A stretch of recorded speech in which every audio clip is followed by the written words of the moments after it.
pagi teman-teman, kita berjumpa lagi ya dalam media pembelajaran online masih dengan edubisnis.net ya. Jadi dalam video sebelumnya kita sudah bicara mengenai faktor-faktor kunci keberhasilan ketika kita mau memulai bisnis yang profitable, yang omsetnya bisa tembus ratusan juta per bulan dengan profit minimal 100 juta per bulan ya. Bayangkan kalau Anda punya bisnis yang bisa Anda kendalikan dari rumah dan kemudian keuntungan persisnya tiap bulan 100 juta. Itu luar biasa itu Bapak Ibu-ibu ya. Mudah-mudahan kita bisa mencapai itu dan saya yakin impossible is nothing ya. Kalau kita punya kegigihan kita bisa menjalankan dan insya Allah akan menuai kesuksesan. Nah di bagian berikut ini saya akan mencoba menampilkan ini jenis-jenis bisnis yang layak Anda jalani ya. Tadi saya sudah mengatakan Anda harus lihat prospeknya, keunikan produk Anda apa, dan kemudian kapabilitas Anda. Nah di bagian berikut ini saya mencantumkan jenis-jenis bisnis yang layak Anda jalani ya, yang layak Anda jalani. Mungkin berjualan produk fisik ya, berjualan kaos, makanan, kuliner tadi ya, minuman, busana muslim, obat herbal, tas kamera, jualan gadget, jualan DVD atau buku ya. Anda bisa jualan itu semua. Bisa secara online, bisa secara offline ya. Kalau makanan ya tentu biasanya offline ya, tapi kalau jualan kamera, DVD, buku itu sekarang sudah banyak yang jualan secara online. Ya. Kemudian yang kedua berjualan produk jasa ya, bukan fisik ya. Jadi Anda berjualan jasa pijat refleksi, salon, bengkel, konsultasi bisnis seperti saya ini, training seperti saya juga, jasa arsitek, kontraktor, konsultan pajak, konsultan akuntansi, ya dan lain-lain ya, jasa ya, atau jasa pengurusan STNK gitu ya. Jadi jasa-jasa seperti ini ya Bapak Ibu ya. Sama Anda bisa berjualan secara online, ini banyak sekarang arsitek-arsitek yang menjadi kaya karena mereka punya website yang bagus sehingga banyak dapat order dari klien di mana-mana ya. Jadi memang online ini sekali lagi jangan salah sangka ya. Online itu tidak hanya digunakan untuk jualan online. Anda jualannya fisik tapi menggunakan online. Kayak saya misalnya konsultan manajemen ya.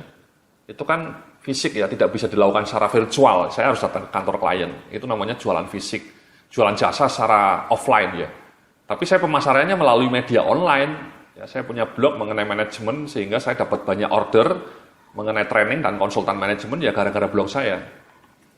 Sama ya, banyak orang arsitek, konsultan pajak yang dapat banyak order karena dia punya web atau blog yang sangat bagus mengenai arsitek, punya blog yang sangat bagus mengenai pajak.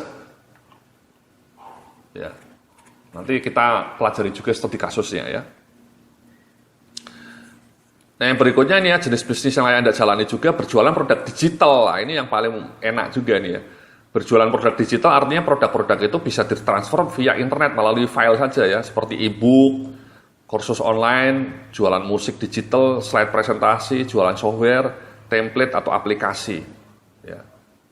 Dan yang terakhir menjadi reseller atau affiliate, menjadi reseller produk fisik atau menjadi affiliate produk digital.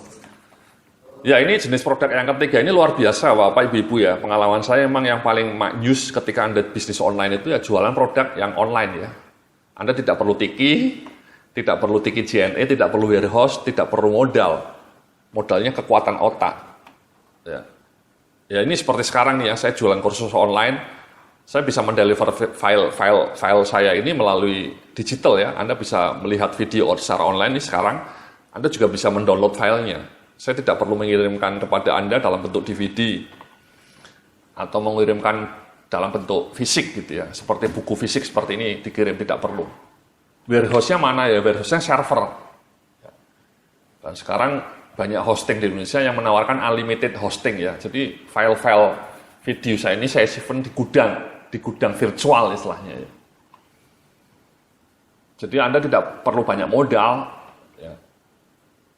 Nah yang berikutnya kalaupun misalnya Anda tidak bisa membuat produk sendiri, produk digital sendiri ya Anda bisa menjadi affiliate. Sekarang sudah banyak kisah sukses ya affiliate marketing di Indonesia, banyak produk lokal. Kemarin di Facebook ada salah seorang teman saya ya yang mendapatkan income sampai 120 juta karena dia memasarkan produk orang lain, dia menjadi affiliate produk orang lain.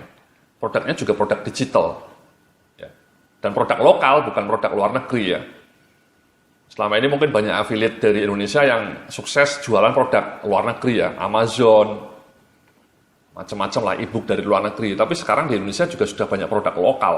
Ya contohnya EduBusiness ini sekali lagi ya, Anda bisa jadi affiliate EduBusiness atau affiliate produk lain yang bisa Anda cari ya di dalam modul mengenai Internet Blueprint ya, di modul lain dari video ini Anda bisa baca, bisa pelajari video-videonya mengenai affiliate ya. Saya di situ cerita detail mengenai bagaimana menjadi affiliate yang sukses, termasuk contoh-contoh produknya ya. Anda bisa lihat di video Internet Side Income Blueprint. Ya, Anda juga punya akses ke video itu ya secara gratis. Jadi itulah ya 4 jenis produk yang bisa Anda lakukan ketika Anda mau bisnis online ya. Nah, kabar baiknya adalah saya juga memberikan file mengenai berbagai ide bisnis ya. Anda bisa download nanti ya, filenya bisa Anda download, itu salah satu bonus juga. Bisa download di bagian akhir dari video di website edubisnis.net juga, bisa Anda download secara gratis. Di dalam panduan itu, dalam panduan yang berbentuk e-book itu, bentuk PDF itu, saya mencantumkan puluhan ide bisnis ya. Bukan hanya idenya, tapi saya juga mencantumkan bagaimana prospeknya, bagaimana perhitungan kebutuhan modalnya, bagaimana potensi keuntungannya. Ya bisa Anda pelajari dan kemudian bisa Anda praktekkan mana yang kira-kira paling cocok untuk Anda praktekkan. Yang penting dipraktekkan Mas ya. Jangan cuma dibaca, jangan cuma dianalisa ya, tapi dipraktekkan, dieksekusi. Karena teori tanpa eksekusi itu ilusi gitu ya. Tapi sebaliknya, kalau Anda cuma aksi tapi tanpa teori, tanpa ilmu, ya bisa menjadi anarki juga. Ya. Nah sekali lagi, apapun jenisnya, Anda kalau bisa ya yang sesuai dengan kapasitas Anda tadi ya. Syukur-syukur tidak hanya sesuai dengan kapasitas Anda, tapi juga sesuai dengan passion Anda, itu lebih bagus ya. Saya kebetulan punya 2 bisnis ya, tadi konsultan manajemen sama bisnis online. Kebetulan dua-duanya sesuai dengan kapabilitas saya punya kapabilitas menjadi seorang konsultan, itu dunia saya pernah sekolah S2 di Amerika, punya pengalaman sebagai seorang konsultan. Tapi pada sisi lain saya juga punya passion dalam bidang itu, ya, passion, punya kegairahan. Apalagi yang bisnis online ini, saya lebih suka juga ya, bisnis online ini terus terang saya lebih suka ya. Saya punya kemampuan mengeblog, ya, saya kapasitas menulisnya luar biasa ya. Blog saya pernah terpilih menjadi blog bisnis terbaik nomor 1 di Indonesia. Dan kemudian saya punya gairah ya, saya blogging itu memang passion saya. Dan kemudian di situ saya bisa jualan secara online itu memang rasanya indah ya. Sehingga praktis selama ini memang saya kerja dari rumah, Bapak Ibu-ibu ya. Kalau saya tidak punya klien dari kantor lain ya, saya tidak perlu pergi ke kantor ya, kantor saya di ruangan ini. Ini meja kerja saya nih Bapak Ibu-ibu, di lantai 2 rumah saya ya. Saya dari pagi jam 8 sampai siang, sampai sore ya, nongkrong di sini. Ini tempat yang paling saya cintai ya dari rumah saya ya. Kerjanya dari rumah tidak kena macet. Waktunya fleksibel, bebas. Makan siangnya di rumah. Penghasilannya bisa lebih tinggi dari gaji direktur gitu ya. Itu kan dream. Itu namanya financial freedom. Ya, financial dream. Nah, nanti dalam video-video berikutnya kita akan belajar studi kasus ya, dengan lebih detail bagaimana kisah-kisah para pebisnis yang sukses menjalankan bisnisnya ya, kita akan lacak melalui video-video berikutnya. Terima kasih, sampai jumpa dalam video berikutnya.